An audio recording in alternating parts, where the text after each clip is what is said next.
بسم اللہ الرحمن الرحیم۔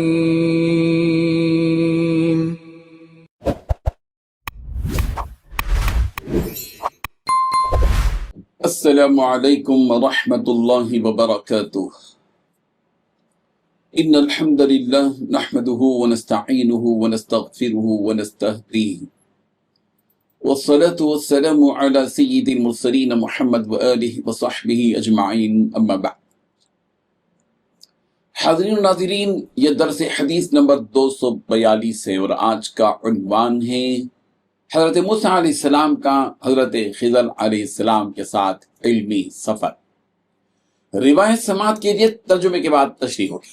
بسم اللہ الرحمن الرحیم۔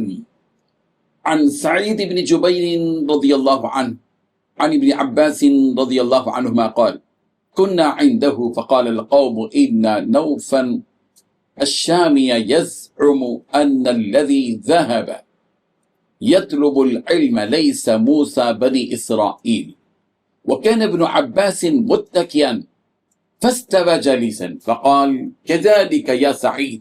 قلت نعم، أنا سمعته يقول ذاك.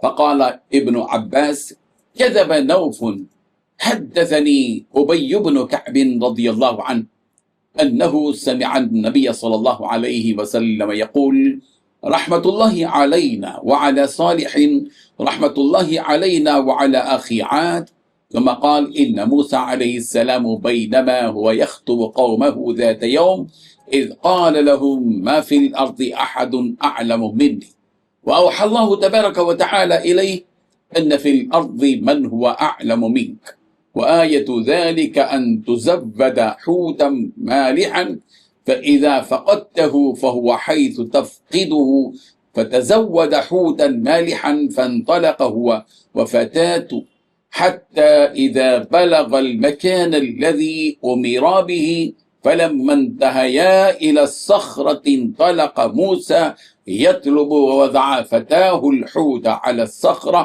واضطرب فاتخذ سبيله في البحر سربا. قال فتاه إذا جاء نبي الله صلى الله عليه وسلم حدثته فأنساه الشيطان فانطلق فأصابهم ما يصيب المسافر من النصب والكلال، ولم يكن يصيبه ما يصيب المسافر من النصب والكلال حتى جاوز ما أمر به، فقال موسى لفتاه آتنا غداءنا لقد لقينا من سفرنا هذا نصب إلى آخر الحدیث۔ حضرت سعید بن جبیر رحمۃ اللہ علیہ بیان کرتے ہیں کہ ہم حضرت عبداللہ ابن عباس رضی اللہ عنہما کے پاس بیٹھے تھے۔ کچھ لوگوں نے بتایا کہ نوف شامی بقالی کہتا ہے کہ جو موسیٰ حصول علم کے لیے حضرت زکریا علیہ السلام کے پاس گئے تھے وہ بنی اسرائیل والے حضرت موسیٰ علیہ السلام نہیں تھے۔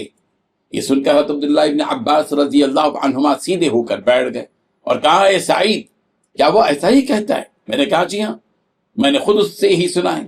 حضرت عبداللہ ابن عباس رضی اللہ عنہما نے کہا وہ غلط کہتا ہے۔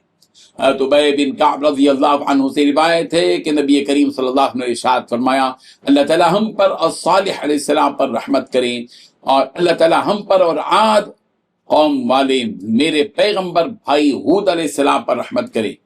پھر آپ علیہ الصلوۃ والتسلیم ارشاد فرمایا حضرت موسیٰ علیہ السلام نے ایک دفعہ اپنی قوم سے خطاب کیا اور ان سے کہا روئے زمین میں مجھ سے بڑھ کر عالم کوئی نہیں ہے۔ اللہ تعالیٰ نے ان کے جانب وحی کی کہ فلاں زمین میں تم سے زیادہ علم والا آدمی موجود ہے، اور اس سے ملاقات کی علامت یہ ہے کہ ایک نمکین مچھلی لے لو، جہاں وہ ہاتھ سے نکل جائے وہ وہاں ہوگا۔ بس حضرت موسیٰ علیہ السلام نے نمکین مچھلی لی اور اپنے نوجوان شاگرد یوشع بن نون کے ساتھ چل دیے جس جگہ کا حکم ملا تھا۔ جب وہ وہاں پہنچے تو ایک چٹان تھی، جب اس تک گئے تو حضرت موسیٰ علیہ السلام کوئی چیز تلاش کرنے گئے اور ان کے شاگرد نے مچھلی چٹان پر رکھی، وہ حرکت میں آئی اور سمندر میں رستہ بنا لیا۔ شاگرد کہنے لگا کہ حضرت موسیٰ علیہ السلام آئیں گے تو انہیں بتا دوں گا، لیکن شیطان نے اسے بھلا دیا اور وہ آگے کو چلتے رہے، حتیٰ کہ جب انہیں مسافروں کی مانند تھکاوٹ محسوس ہوئی اور تھکاوٹ مطلوبہ جگہ سے آگے گزر جانے کے بعد محسوس ہوئی تو حضرت موسیٰ علیہ السلام نے اپنے شاگرد سے کہا ہمیں کھانا دو۔ اس سفر نے تو ہمیں تھکا دیا ہے۔ شاگرد نے عرض کیا کہ اے اللہ کے نبی، آپ کو معلوم ہے کہ جب ہم چٹان کے پاس ٹھہرے تھے تو مچھلی نے وہاں حرکت کی، لیکن میں بتانا بھول گیا تھا، یہ شیطان ہی نے بھلایا ہے۔ تو اس مچھلی نے سمندر میں جگہ بنا لی تھی۔ حضرت موسیٰ علیہ السلام نے ارشاد فرمایا کہ وہی مقام ہماری مطلوبہ جگہ ہے۔ اب پچھلے پاؤں انہی نشانات قدم پر واپس آئے۔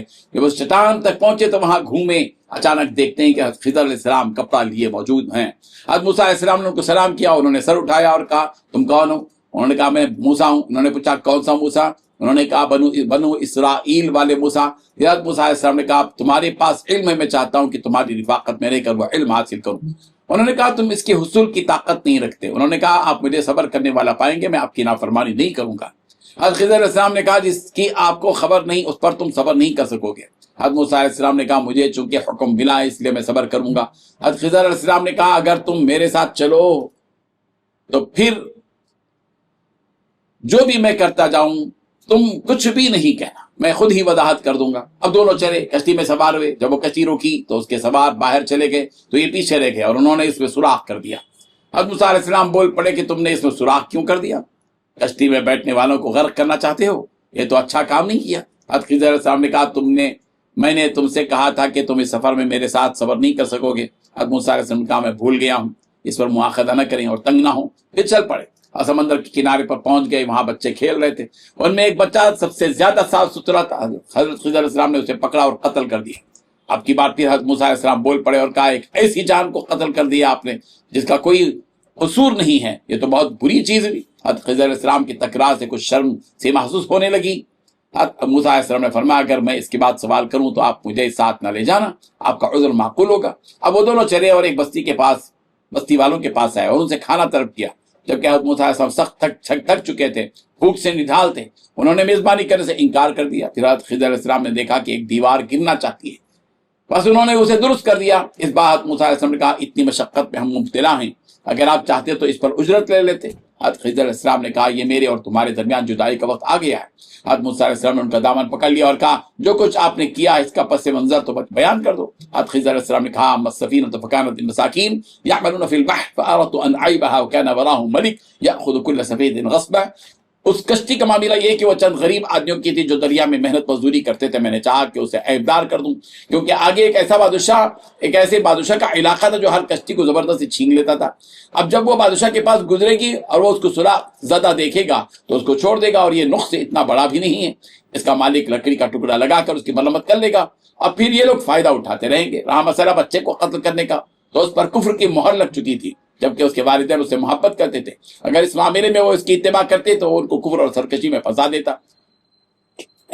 فَأَرَدْنَا أَن يُبْدِلَهُمَا رَبُّهُمَا خَيْرًا مِنْهُ زَكَاةً وَأَقْرَبَ رَحْمًا، اس لیے ہم نے چاہا کہ ان کا رب اس کے بدلے میں ان کو ایسی اولاد دے جو اخلاق میں بھی اس سے بہتر ہو اور جس سے صلہ رحمی بھی زیادہ متبقر ہو۔ ادھر اس خاوند نے جب اپنی بیوی سے جماع کیا تو اسے حمل ہو گیا، اس نے بہترین پاکیزگی والا اور بہت صلہ رحمی کرنے والا بچہ جنم دیا۔ وأما الجدار فكان لغلامين يتيمين في المدينة وكان تحته كنز لهما وكان أبوهما صالحا فأراد ربك أن يبلغا أشدهما ويستخرجا كنزهما رحمة من ربك وما فعلته عن أمري ذلك تأويل ما لم تستطع عليه صبرا۔ اور اس دیوار کا معاملہ یہ کہ یہ دو یتیم لڑکوں کی دیوار ہے جو اس شہر میں رہتے ہیں۔ اس دیوار کے نیچے ان بچوں کے لیے خزانہ مدفون ہے، اور ان کا باپ ایک نیک آدمی تھا، اس لیے تمہارے رب نے چاہا کہ یہ دونوں بچے بالغ ہوں اور اپنا خزانہ نکال لیں۔ یہ تمہارے رب کی رحمت کی بنا پر کیا گیا، میں نے کچھ اپنے اختیار سے نہیں کر دیا ہے۔ یہ ہے حقیقت ان باتوں کی جن پر تم صبر نہ کر سکے اے موسیٰ۔ یہ روایت جو کہ حضرت عبداللہ بن عباس رضی اللہ عنہ کی زبانی حضرت سعید بن جبیر رضی اللہ عنہ کے توسط سے مروی ہے، نہایت عمیق اور بصیرت افروز ہے۔ اس میں رسول رحمت صلی اللہ علیہ وسلم منقول وہ واقعہ بیان ہوا ہے جو قرآن کریم کی سورۃ الکہف میں حضرت موسیٰ علیہ السلام اور حضرت خضر علیہ السلام کی ملاقات کے طور پر ذکر کیا گیا ہے، اور اس سے متعلق بعض اشکالات کا اظہار بھی کیا گیا ہے۔ حضرت ابن عباس رضی اللہ عنہ کا یہ موقف کہ حضرت خضر علیہ السلام کے پاس جانے والے موسیٰ بنی اسرائیل ہی کے نبی حضرت موسیٰ علیہ السلام تھے، اس روایت کا بنیادی نقطہ یہ ہے۔ نو بکالی جیسے بعض تابعین کا یہ کہنا ہے کہ وہ موسیٰ کوئی اور تھے۔ حضرت ابن عباس رضی اللہ عنہما نے اسے صراحت سے غلط قرار دیا اور نبی رحمت صلی اللہ علیہ وسلم کی حدیث سے سند کے ساتھ واضح کر دیا کہ یہ واقعہ بنی اسرائیل کے حضرت موسیٰ علیہ السلام کے ساتھ پیش آیا۔ رب ذوالجلال ان واقعات کو اور ان حدیث کو سمجھنے کی توفیق عطا فرمائے۔ آمین و آخر دعوانا ان الحمد للہ رب العالمین۔